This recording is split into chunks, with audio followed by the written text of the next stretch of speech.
Nice par, David.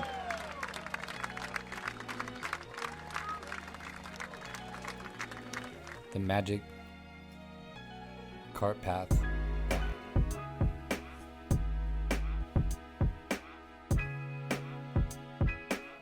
Welcome back.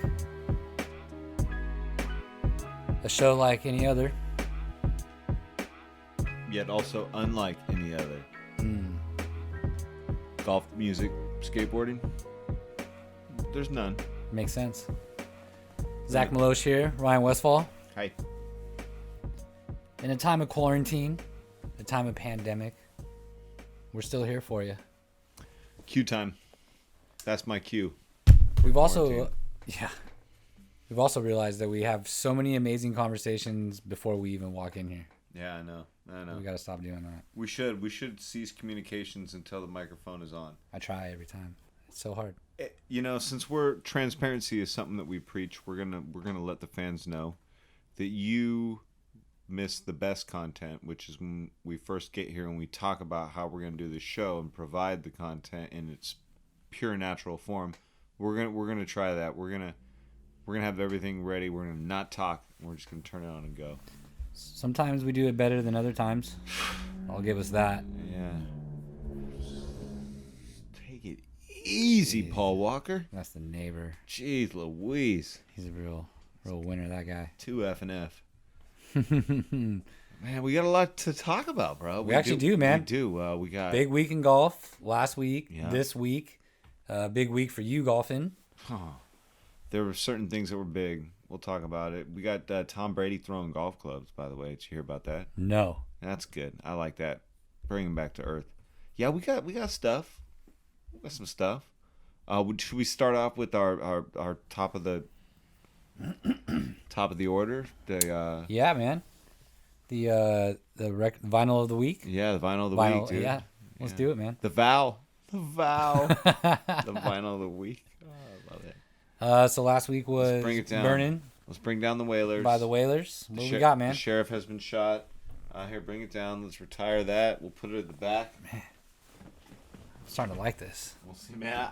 I peaked at the next record already, and I'm excited as fuck. Because it just so happens to be one of my favorite artists of all time, Mr. Herb Alpert and the Tijuana Brass. That's Alpert with a P, A-L-P. Don't say Albert. Going places. Going places. Look at that. It's first of all, it's got the Spanish Fleet. It's got some of the well-known, recognizable Herb Alpert. If you don't know Herb, he's the show tune master. He's a trumpeter, dude. A lot of you have heard a lot of songs of his, and you don't even know. Exactly, that's what I'm trying to say. Like he's so many samples of his. Yeah. Also, the record cover, not this record cover, but this one's pretty stylish itself.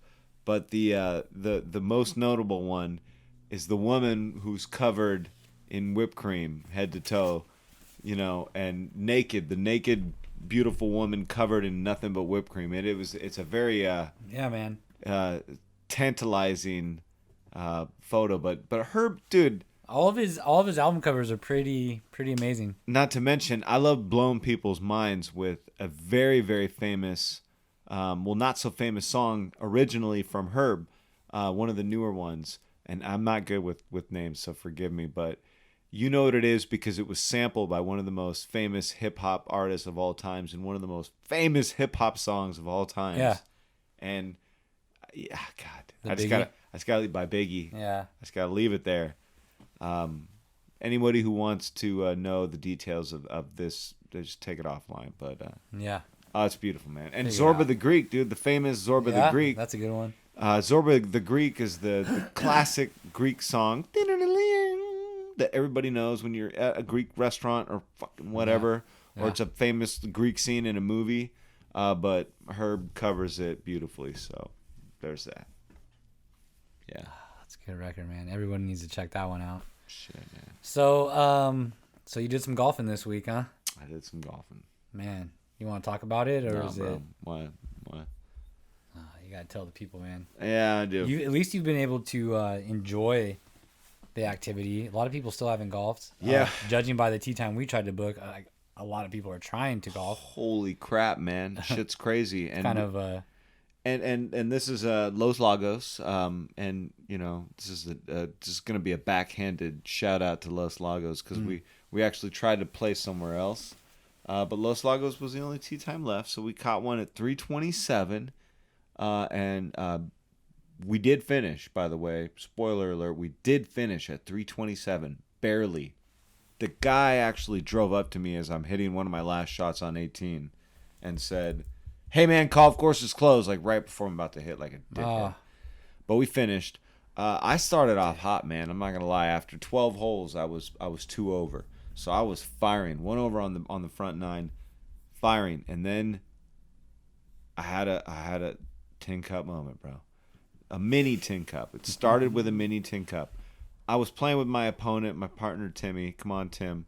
And he was down by 8, so or something. He was down by 7 after 9. I think I got another one on him. I was whooping, and then it happened. Started on the par 3, the one with the water. After the par 4, what is it? 10, 11, 12. okay. Put one in the water.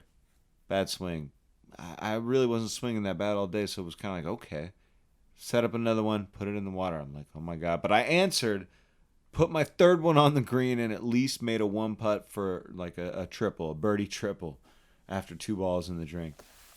So I still had a good little lead, and you know I'm trying to close it down. Meanwhile, Tim's just playing well, and Keeping it steady. Yeah, and I was with my boss and the other dude, win. Mike, the engineer, and they were holding it down. They were a little bit behind and got their own little competition, and it was fun. It was up there, and then. Treacherous 17, man. I had a decent drive, a pretty decent approach, but it was too much club over the green. I just so happened to bounce in this rugged, gnarly, thick ass shit. And this is going to lead into a question that I have for the people and something me and you need to talk about. I got into a situation where I should have taken an unplayable lie. Okay. I really should have. In hindsight, it's easy to say. But what did I do? I tried to hit it, whacked it under the ball. Tried to hit it again, whacked it under the ball. Hit it again, popped it out into a bunker. Hit a reasonable bunker shot and put up a 9, dude. A 5 over 9. And that was it, bro. You had it in the bag, too, man. Yeah, my 3-stroke lead, even after the tin cup collapse. Yeah, I survived. But the Vandevelde collapse, not enough, man.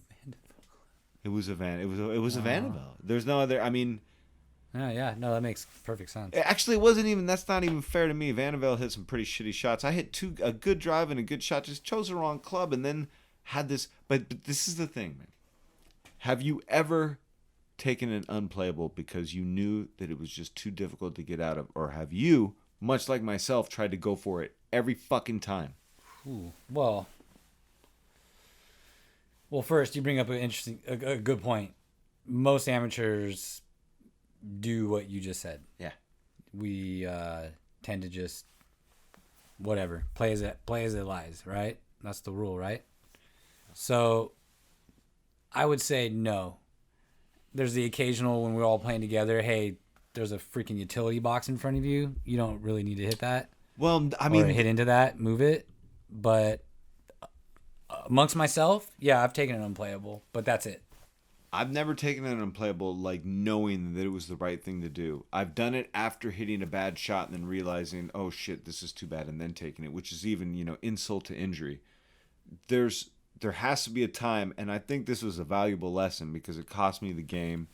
It cost me like my confidence. I mean, I bogeyed the 18th hole and Tim birdied it, so just more pouring it on top. Right. The match was lost right there because you trade 4 strokes for 1. Yeah, if I mean, you just played the unplayable. I take an unplayable, I chip it on there, a 2-putt for bogey or double or whatever, and it's not that bad. But instead, I add a 3 more onto it. That's it. Well, and I fault at that as well. So I'm not singling you out, but that's a typical amateur move, as they say. Oh, totally. You know what I mean? Like. Yeah.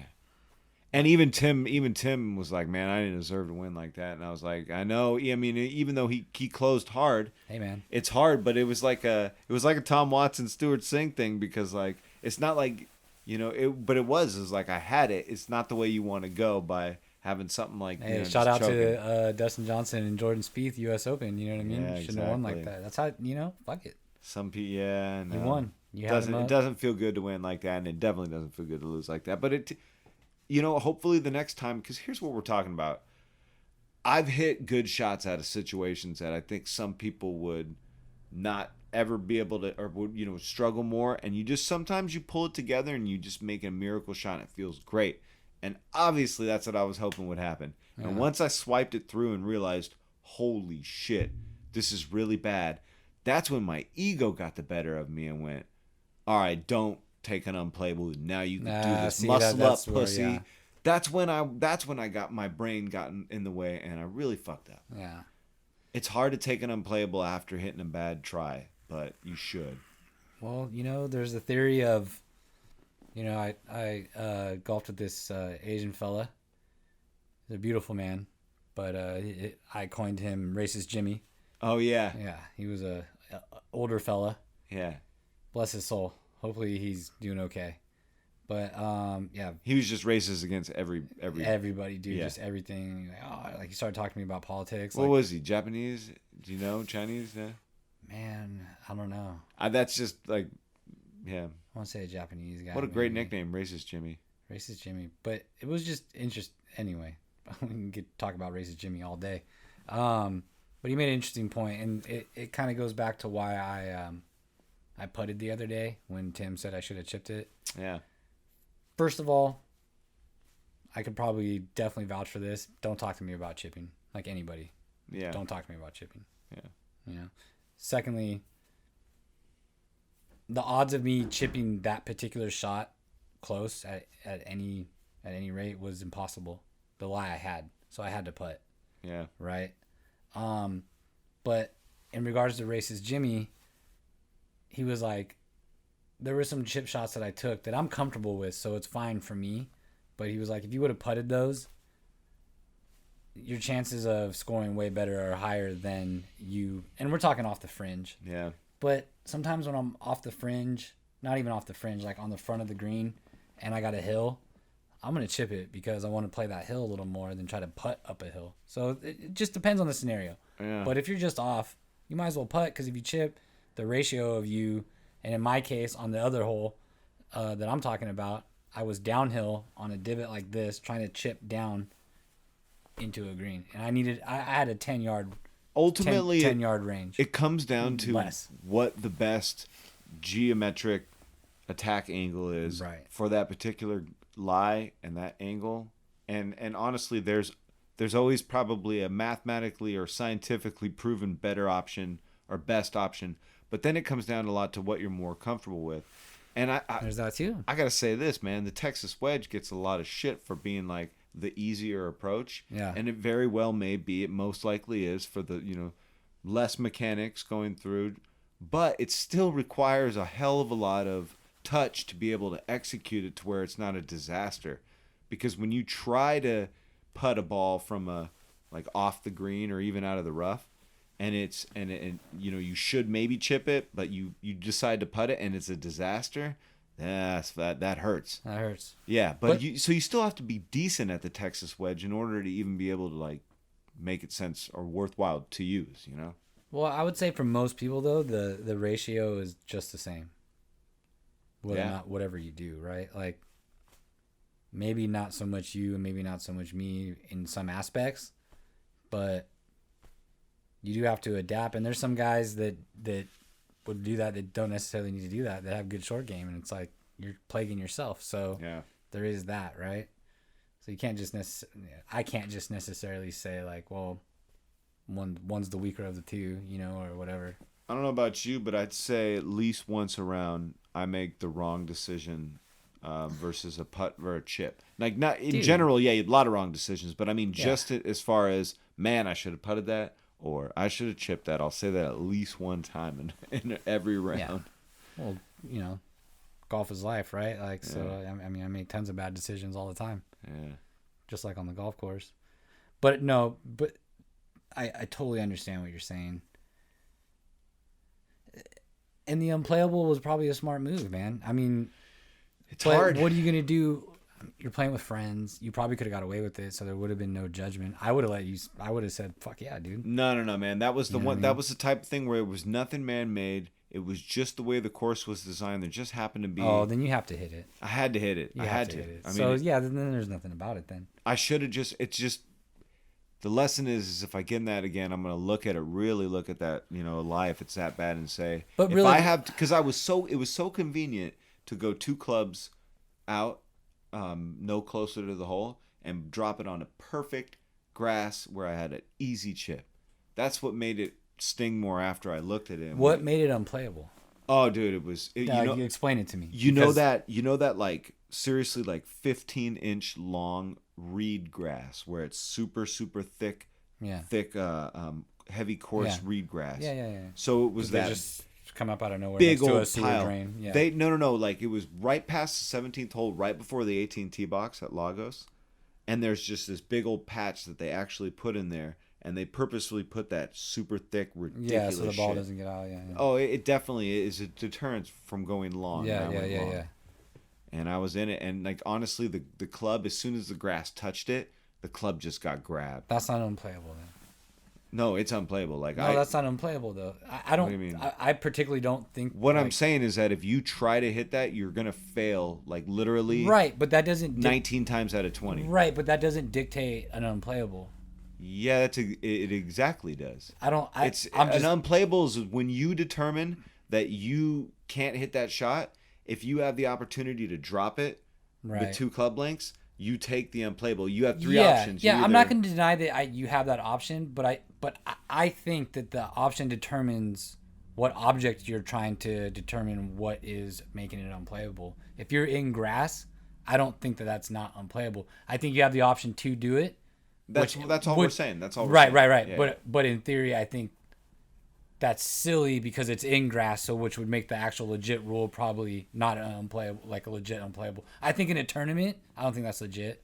Oh no. Well. Right. What do right. you mean? What do you mean? I'm we're just confused here. What are you trying to say? Are you saying in a tournament you're unable to take a unplayable life right there? Yeah, I would imagine that's No, that's the whole point of the rule is you get to if you can't, but you have to be able to drop it within 2 club lengths or on the site, on Right. the line of sight from where it went into that unplayable spot. Right. You could go back as far, or you hit another one from the tee or Right. from the spot that you Right. hit it. You have those 3 options because I Right. looked it up after it happened. Yeah. And so there's basically whenever you have a situation where you deem your shit unplayable, those are your options. And if you can't do anything, well, you have to. If you can't drop it on the line of sight because it's all forest, Right. or if you're not close enough to where 2 club lengths puts you on a playable like area, then your only other option is to go back and re-tee it. So I guess the question, the short question that I'm asking is, so you can imply an unplayable anytime you want. Yep. Okay. Yep. Anytime you want, even if it's in the bunker. If you want to say I don't, Gotcha. Okay, boom. I don't want to hit this bunker Yeah. shot. I just want to hit it off the grass. You could take a dumbass Okay. stroke penalty and go. So yeah, so I was just overreaching and creating a crazy scenario, but yeah. Yeah. Okay. So that's cool then. So yeah, I mean, I guess at any rate, Yeah, but that's so. it all circles back to it's so hard to do. Like sacrifice 1 for 4. my whole like, if you've had to do it, maybe I have like off concrete or something stupid, but not in that situation. Not when it was just really thick grass. Like I've Yeah. always tried to hit it out and everywhere. Well, And and you would usually think I've- you have to, right? Yeah, and usually I make at least decent enough contact to get it out 3 feet to where I could hit it off of grass. This was the only time where I've ever swung 3 times and the ball stayed exactly where it was. Right. It Well, was- and, it was and this is rough, kind of man. the other point we were kind of touching on in the beginning too. Is like first of all, we play a lot, so we know a lot of the rules, Yeah, and sometimes they need to be clarified, obviously. yeah, And but there's a lot of guys that wouldn't even think to take the ball out, yeah. which keeps them at a fucking 22 handicap, 30 handicap. Well, and they might just be out there for fun, but that was me yesterday, man. I just did not. I should have known, and I think I will. Moving on, I will know now because of that incident. Because that Right. cost me the round. I felt like Tim just like even no. This is not what we want to happen. that's what, yeah, Yeah, and that's what it's there for, right? stupid game. It is dumb. Wow. So there's that. There's a lot to think about in golf too, like the rules especially.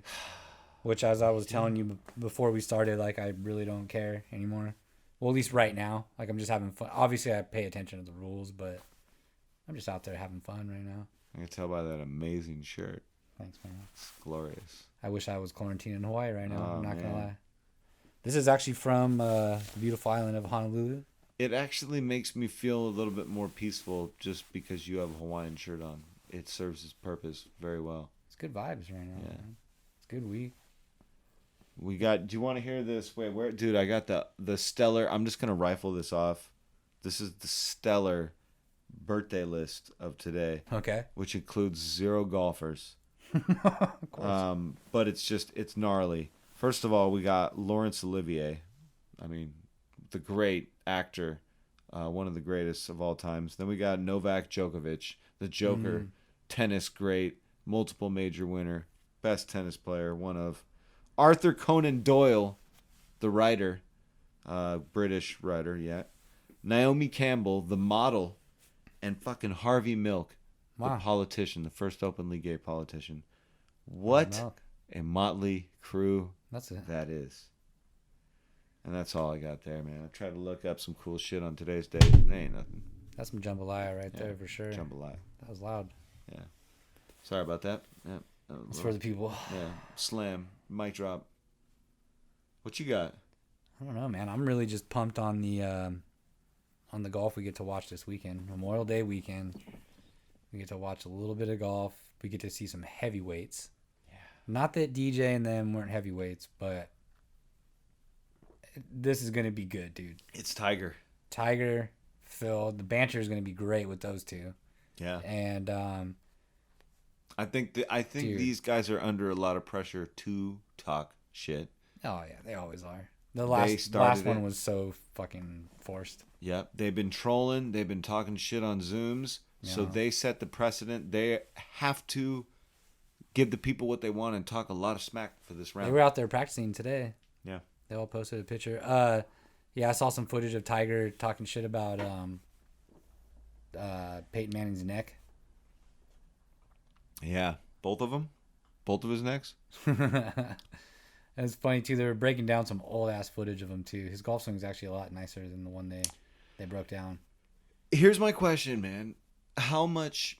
We've already talked about this. In fact, I think we dedicated a whole section to it. But how much validity is there to these handicaps they post? I don't buy. Yeah. I don't buy them being that close to being scratch golfers. I've seen them play. And then didn't we say? And I'd have to go back, but didn't we say Manning was a like an 8 or 9 handicap and Brady was running like a 6? But it's reversed now. Brady, I thought they were lower than that when we shouted out the numbers before. No, I thought they were like in the 5s and 4s. I have to check. Yeah, no, Brady's running a 6. Or what's his face? Manning's a 6. Yeah, I think Brady was like a 3. Shit, let's just look it up. Look it up right now. Yeah. Let's see. I mean, they may have changed, Maybe these guys were forced to actually turn in some scorecards. Yeah. After I heard Kenny G was like a point or like a 2, but that he hadn't turned in a scorecard for 3 years or whatever, I'm like, whoa, wait a second. Don't be putting numbers out on the internet and can't back them up with, recency. That's like when we were talking about Michael Jordan's handicap, and I was like, oh, well, this card says it's from 2013, though. So when was the last time? Mm-hmm. That wasn't a card. That was just a receipt from a nightclub that he didn't tip. It says 6.4 here. Brady? Yeah. No. Manning. Okay, what's Brady? Let me see. So you hear that Tom Brady throws clubs? That's what he's a little temper tantrum. He's a little tantrum Susie. Yeah, he throws clubs. That's good for him. It kind of makes me like him a little bit more because good for him. Thrown a club or two. That's white people problems, man. Yeah, I snapped a couple clubs. Yeah. Oh man. Let's see what these guys got to say. I got it, man. Fred Willard passed away, right? Really? The actor. Oh yeah, the boss from Anchorman. He's got a great line, dude. Jerry Stiller too, man. He's got a great line though. I got to give it one shout out line to Fred Willard. Only in America can you be in L.A. in the morning and New York at night. Mm. But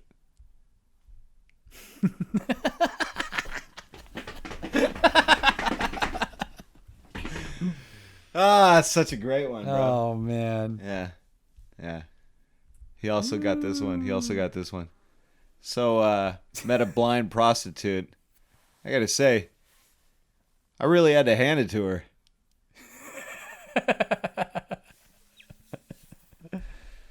Oh man, that's some Tom Jenkins shit right there. Isn't Man. that great? Fred Willard. Shout out. Really All right, what we good. got? Tom Brady's handicap. Oh man, looks like a 9, dude. Looks like a 9. Yeah. Get the fuck I okay. swear. He's a 9. He posted 8, but yeah. Maybe not even that, but he's a 9. I thought it was opposite. I think I could beat Tom Brady is what I'm saying. I think I could beat Tom Brady. I don't think he can handle the pressure on the golf course. I know he's the great he Tom can handle Brady. the pressure. That's what I'm saying. Yeah. Yeah, I don't think he can handle the golf Against pressure. me? Yeah. No, I mean, like, honestly, though, with... He's only shooting 86s and 85s. Like, that's all, consistently. He shot a 106. At where? I don't know. It doesn't say. Probably the hard course. See, that, when we rifled... No, it was on a par 69. Well, when we rifled off a something. lot of golfers and their small horse. handicaps, we did give tribute to those who were playing at more difficult, challenging courses. Because if you're a member at a course and you're playing the same course all the time, the harder the course is, the Medalist more club. legitimate your average is, or your handicap. You know. Right. You know what I mean, Man. just saying. Yeah, he got that 106 at the Medalist Club. Well, anyway. Dude, golf, you can't. I mean, I don't pick an odds and favorites. It's gonna be fun to Any watch. Sunday. I don't even. I'm Sunday. I'm rooting for Tiger and Peyton because I just am. Tiger's your boy. It's Tiger. Oh, Is it Tiger and Brady or Tiger and Peyton?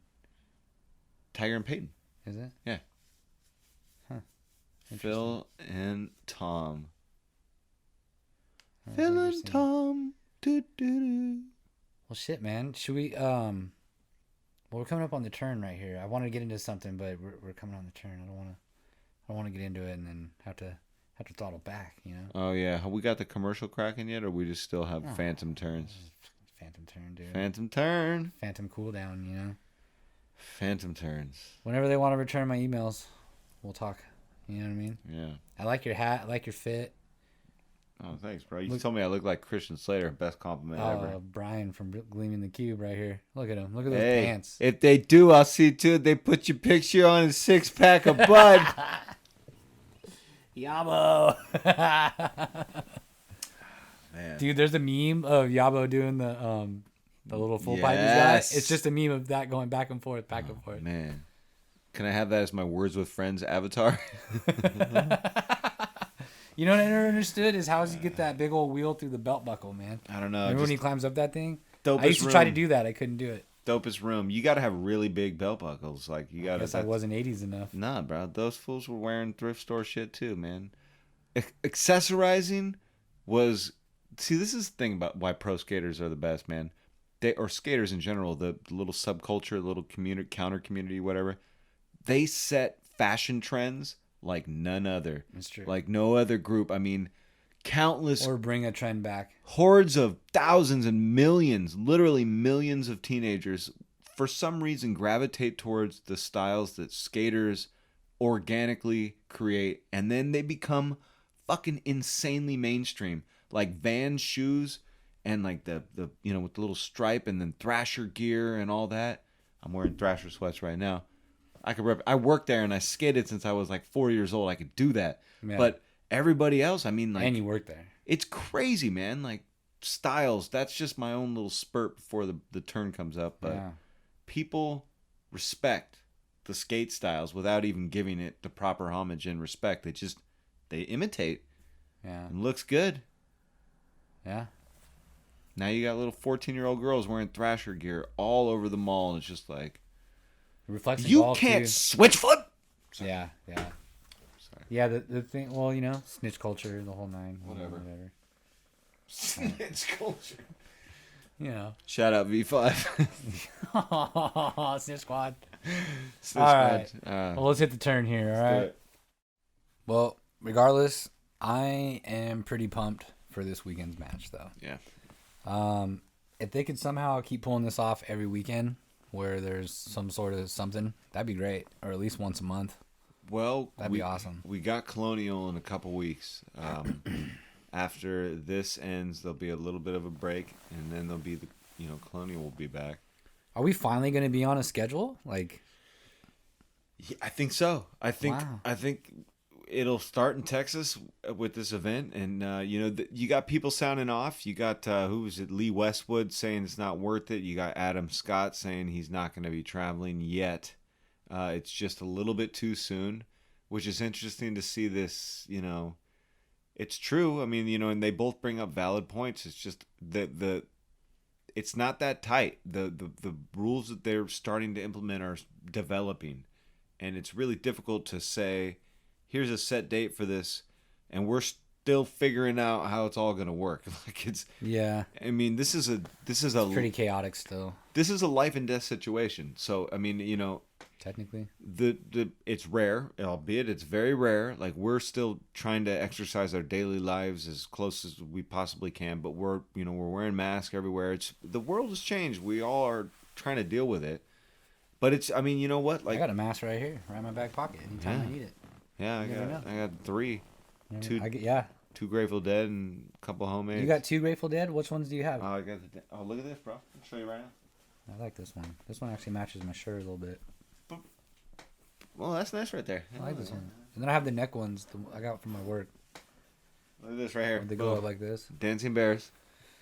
Yeah, I wanted to get a Dancing Bear one. That one's fucking hard, classic, though. Dude. Yeah. Classic. I like that one a lot. But this is where we're at. We're accessorizing our masks, our face masks. I can dig it. Yeah. I like wearing the little neck piece one that comes up. I gotta tell you something, man. I'm sorry I gotta vent on this though. If you are wearing your mask while you are in your car driving, what the fuck is wrong with you? Like, I'm sorry. Does that there's 0 sense in that application of the mask. I think you just must really enjoy. I think you'd be correct on that one.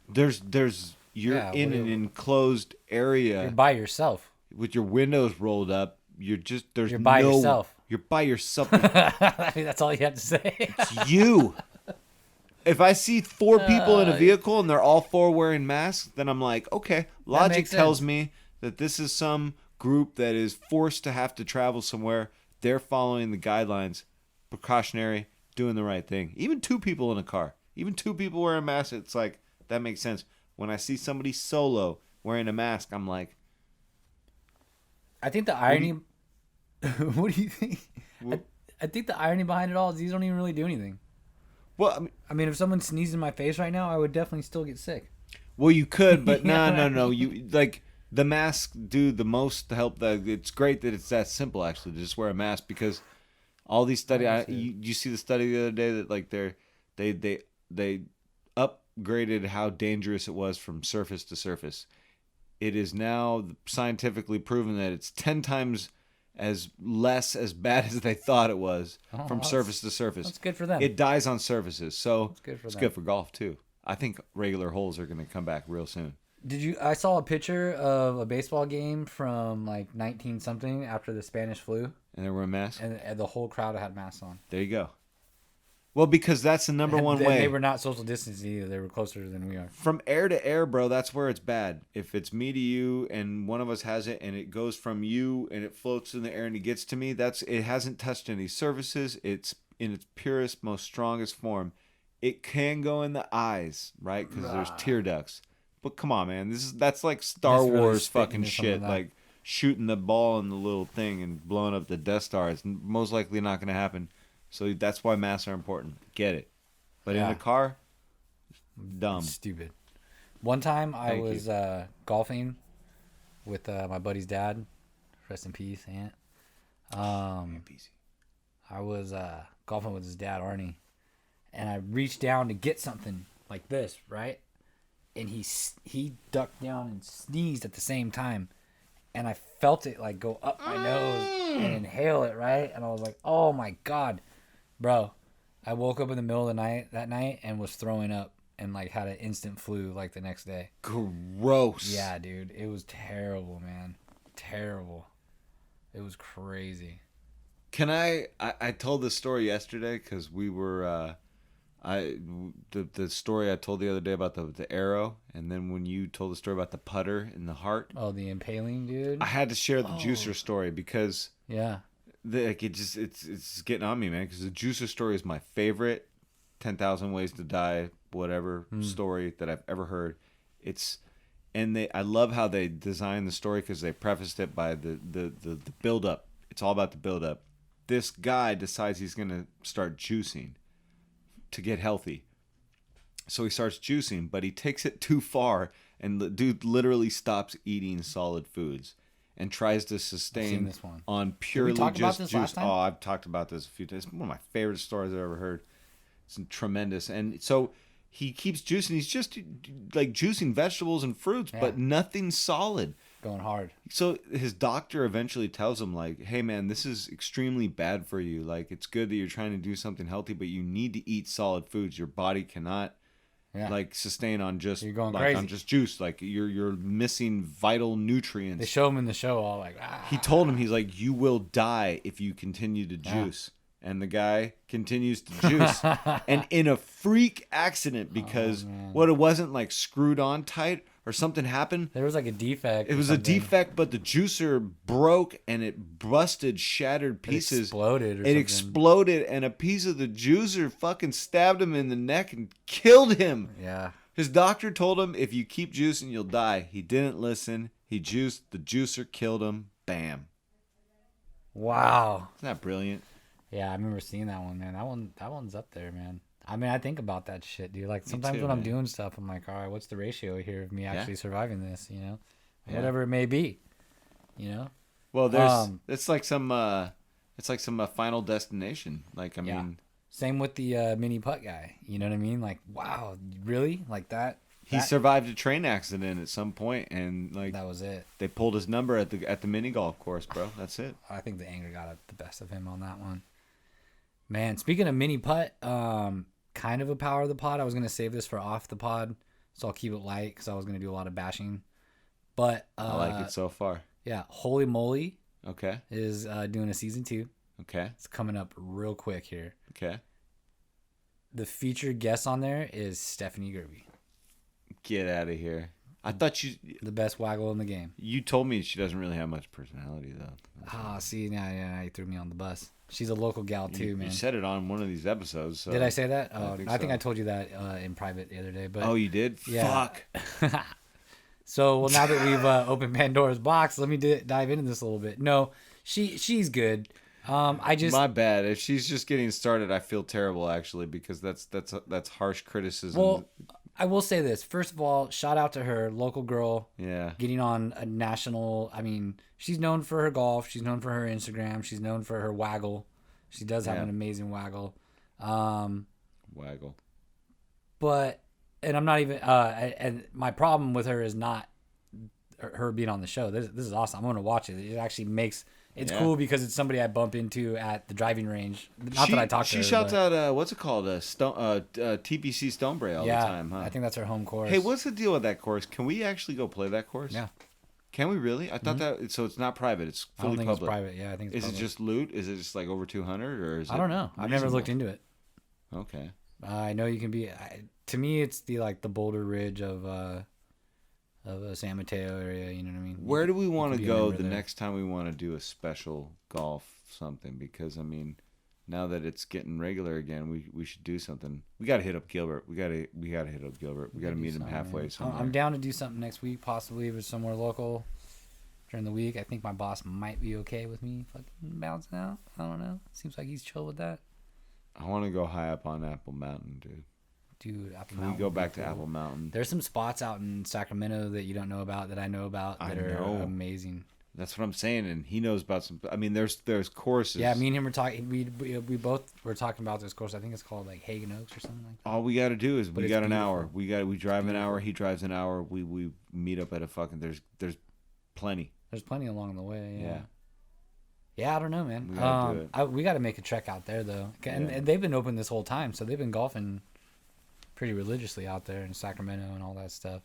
But yeah, and I could be misquoting the course that I'm talking about, but it is a fine facility, and I think the Hagen name's involved with it, and They had some like national lambs there back in the day. Pretty historic background with it.